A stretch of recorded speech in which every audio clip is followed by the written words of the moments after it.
And honestly, Ron, I think Taylor Swift is getting peeved. I genuinely believe she was not on Blake's side. It's why Travis Kelce clearly unfollowed Ryan on Instagram. There's been a lot of this drama. Why else would he have done such a thing? It's starting to fall in line, and I wonder if Taylor is going to start working with Justin's side. In Hollywood, perception is everything, and Blake lively knows it.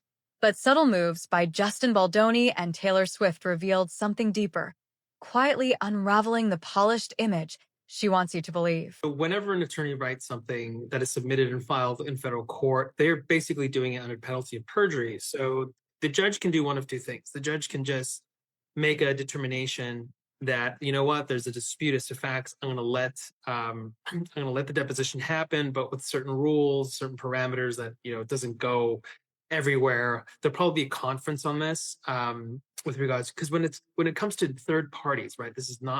Taylor Swift is not a plaintiff or defendant here, cross whatever. Judges tend to have some type of more want to protect their own time and privacy. Now, when you have allegations that there's witness tampering or deletion of text messages, which what we call spoliation of evidence, that is a red flag in the eyes of the court, because that takes away from getting to the truth and justice, which I don't know if I'm the one that always brings this up when I come into your show, Andy, but remember she made this claim, like, what I do is protected, and there's this defense of whether or not it's done in bad faith. If there are text messages talking about suing Baldoni, motivations for suing Baldoni, or doing this initial civil rights complaint, that is directly relevant to Baldoni's defense to this California law that supposedly people initially thought, like, oh, that was a huge swing. So I believe the judge is going to be very concerned about these allegations. We'll do one of two things: either make a ruling or ask for a conference and ask directly how the attorneys learn this. Now, do the attorneys have to reveal that? They may not have to under what's called the work product doctrine. So there's a lot of involved. But you're right, man. This is a huge swing, and you would not do that unless you have something to support. It started with silence, but that silence spoke louder than any headline, louder than any legal document, louder than any public statement Blake Lively could have ever made. In a courtroom packed with tension, lawyers whispering and cameras ready, Blake Lively sat waiting, expecting support, maybe even backup from the friends she once considered family. But what she got instead was silence. A brutal, deliberate, cutting silence. Justin Baldoni, already facing weeks of explosive accusations, showed up calm, collected. No flashy entourage, no emotional outbursts. But the real surprise: he wasn't alone. By his side, seated just two. Rose back was none other than Taylor Swift. No publicist, no Instagram story teasing her appearance. Just Taylor, watching, quiet, focused. The moment the judge entered and proceedings began, all eyes shifted. Not toward the front, but sideways toward Taylor, toward Justin, toward the silent message being delivered without a single word spoken, and Blake felt it. Sources inside the courtroom say she visibly tensed up the moment she noticed Taylor. Some even say she tried to catch her eye only for Taylor to look right through her, as if she wasn't even there. This wasn't just some random appearance. This was a message, a silent protest, by a powerful, calculated show of allegiance. And it broke the internet. Within minutes, courtroom sketches and grainy footage hit Twitter and TikTok. Swifties and celebrity drama accounts lit up the timeline. Taylor sides with Baldoni. She done with Blake? Does she know that? We don't, but the silence didn't stop in court. After the session ended, Taylor walked out beside Baldoni. Cameras captured the moment. They didn't smile, they didn't speak, but they moved in sync, in solidarity. Meanwhile, Blake exited through a side door, shielded by her team, avoiding the flashing cameras that once adored her. People magazine called it the coldest walkout of the year. TMZ said Blake looked visibly rattled, and insiders close to the case admitted privately, Blake didn't expect that. Not from Taylor, not like this. And here's where it gets deeper. Just 2 weeks ago, Blake and Taylor were photographed laughing at a private dinner in Soho.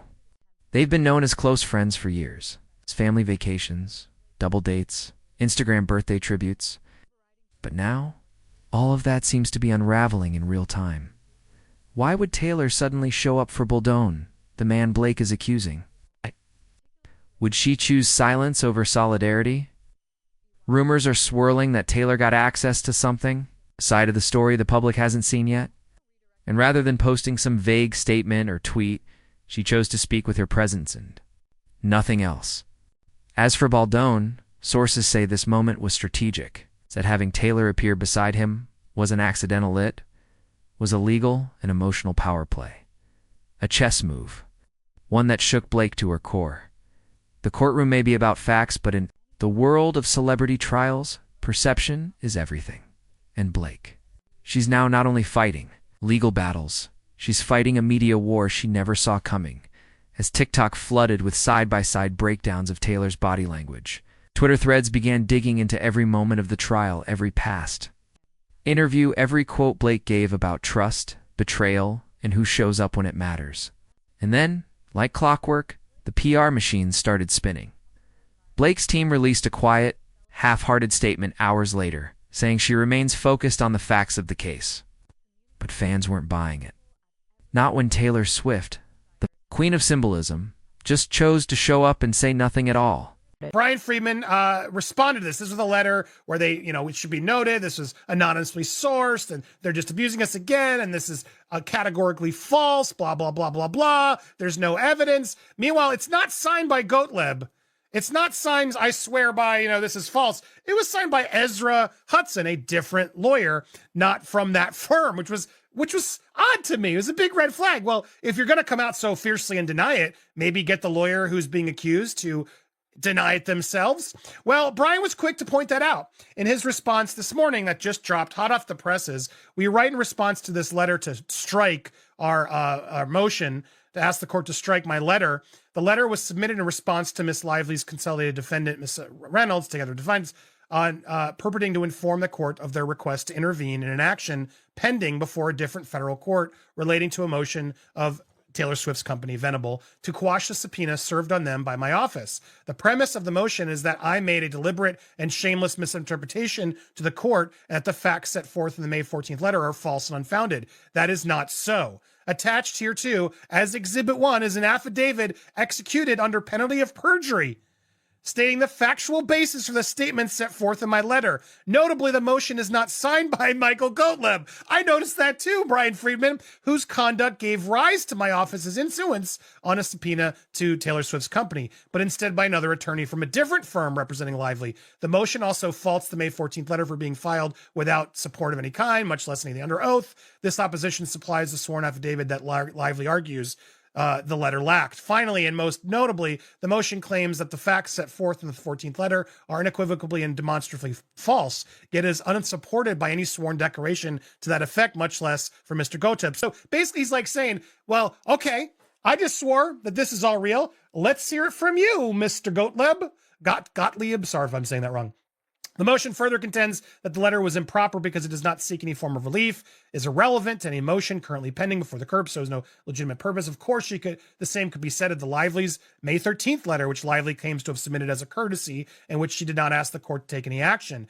The Lively defense claim the subpoena served on Taylor Swift seeks the Lively defendant's attorney's communication, including those of Michael Gottlieb, with no explanation as to how they could be relevant in this litigation. Given that Miss Lively herself admits in the letter that she did not ask the court to take any action, nor could she, given that the motion to quash the subpoena is pending there before a separate court, yada, yada, yada, it is apparent the letter filled with the court besmirching the Wayfarer parties and their counsel, our response was necessary. He's like, this is why I'm responding, because this is completely ridiculous. They're doing exactly what we're doing, which they are. This is all both of these parties. It's not just Justin's side. Blake's side is doing it too. They are both playing this in the press. And when Blake's team tries to play like, oh, we're better, we're not doing this, we're not making this a circus. Come on. Everybody in the industry is laughing at you, Blake and Ryan. You look ridiculous. Because in the court of public opinion, silence isn't absence, strategy. And this strategy left Blake Lively more isolated than ever. The media is calling it the most unexpected celebrity fracture of the year. Friends turned strangers. A courtroom turned battlefield. And we're not even at the final hearing yet. What comes next? Will Blake fight back publicly? Will Taylor ever address the silence? Or will Justin Baldoni let the momentum carry him into a full-on legal win? We do know is this today, silence wasn't empty. It was everything. Stay tuned, because this isn't over.